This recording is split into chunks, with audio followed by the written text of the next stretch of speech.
ซ้ำนี่บ่ผู้สาวอายมาก่อนเขายังถือเจ้าทิมได้สัมผัสเพียงหอยยิ้มกะถือเจ้าทิมไป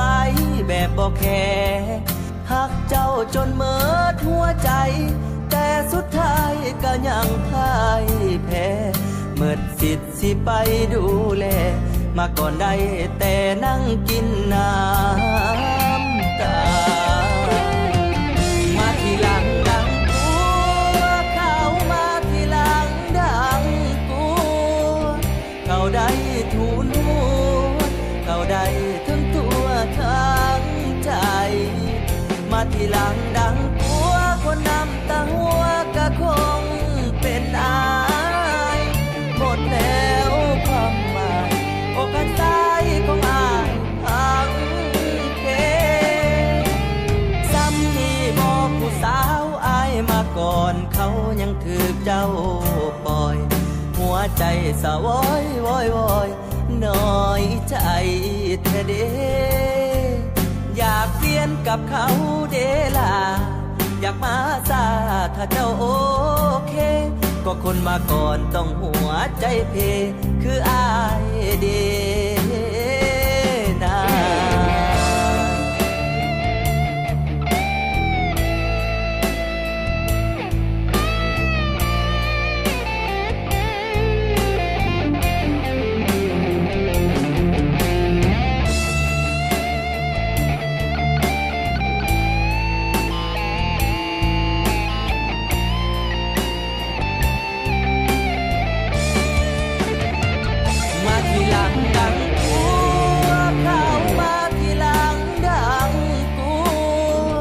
เขาได้ทูลหั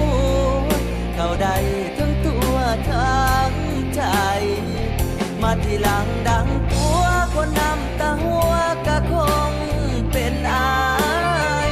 หมดแล้วความหมายโอกาสตายของอายพังเพซ้ำนี่บอกผู้สาวอายมาก่อนเขายังถือเจ้าปล่อยหัวใจสะวอยวอยวอยน้อยใจแท้เดอยากเปลี่ยนกับเขาเดล่ะอยากมาซาถ้าเจ้าโอเคก็คนมาก่อนต้องหัวใจเพคืออายเด